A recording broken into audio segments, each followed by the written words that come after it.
Hey, good evening, Miss Clark. Hope you're having a great evening. I'm going over my Module 2 prompt. I couldn't memorize the question, so I'm going to read it and I'm going to answer it out loud. What individual experiences have you been exposed to relative to cultural diversity and academic integrity? And what did you learn from these situations? How did you overcome these situations? So as far as cultural diversity and stuff like that, I haven't really been exposed that much to that. But as far as academic integrity, I stated before that I learned a lot, like from this scenario with Isaac, right? I understand that, well, it's to my understanding, it's my opinion, because it's not really a fact, but in my opinion, I feel like those teachable moments, I feel like he really was not understanding what was going on, right?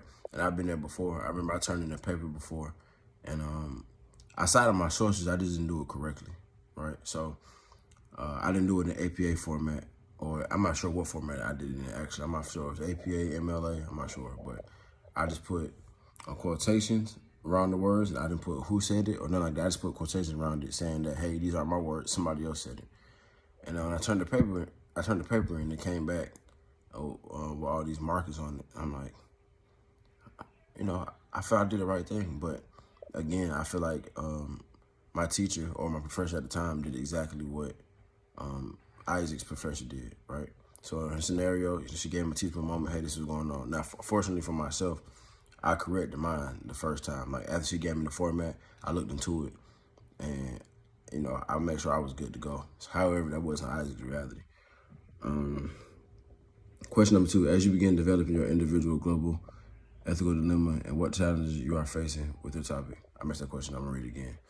As you begin developing your individual global ethical dilemma, what challenge are you facing with the topic?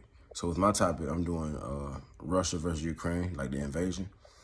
And it's a very new topic because it's currently going on right now, so things change. So I feel like that's like the hardest thing for me to deal with, because it's like 1 minute something's a fact, and then it's not. Whereas if you do something that happened, let's say, 20 years ago, it's not happening anymore. What happened already happened. It's already at its end state. So with my current event, it's like 1 minute I write something, and then the next day, say if I take 2 days to write my paper, the first day I'm writing my paper, I got to come back and delete something because now it's not the case anymore. So I feel like that's the biggest challenge, is like trying to stay on top of things and turn in an accurate paper. All right, number 3. As you begin researching and writing the annotated bibliography, what are challenges in locating the sources and synthesizing the information from those sources, right? So again, this kind of answers, my last answer kind of answers this one too, in the sense of, because something is so new, the sources don't seem as accurate, right? So it's like I say something one minute, and then even the source, even if you if you read a newspaper or anything, right? If you decide to use newspaper as a source, newspaper come back the next day and completely negate everything that you just said. So I feel like that's the hardest challenge. It's just like, man, like, what I try to do is wait I develop my paper during the week, and I kind of wait to the end of the week, like to say today is Sunday, so it's due today. I'll wait with my current event. I'll wait until like the last minute to turn it in. That way, I turn in the most accurate, right? Because maybe something won't change between now and the time I turn the paperwork in. So that's kind of how I overcome it. Number 4, what skills are you using in your research or for scholarly, peer-reviewed sources in the Excelsior library database?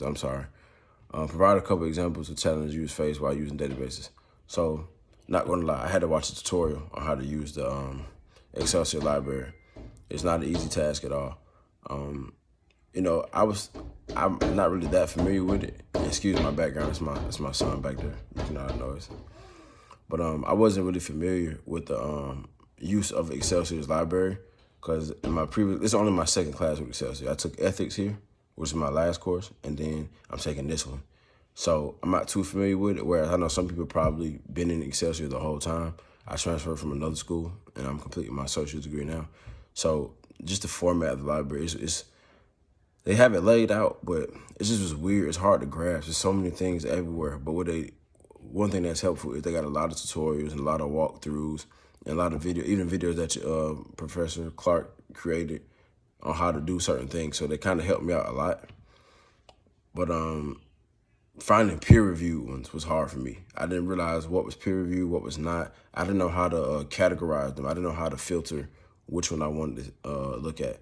I found myself looking at articles that weren't peer-reviewed. I'm like, man, how do I find peer-reviewed articles? But after watching a tutorial video, though, I felt like it helped me out a lot. Without further ado, this is all I have for these 4 questions for the Module 2 prompt. I hope I answered them in entirety. Have a great day.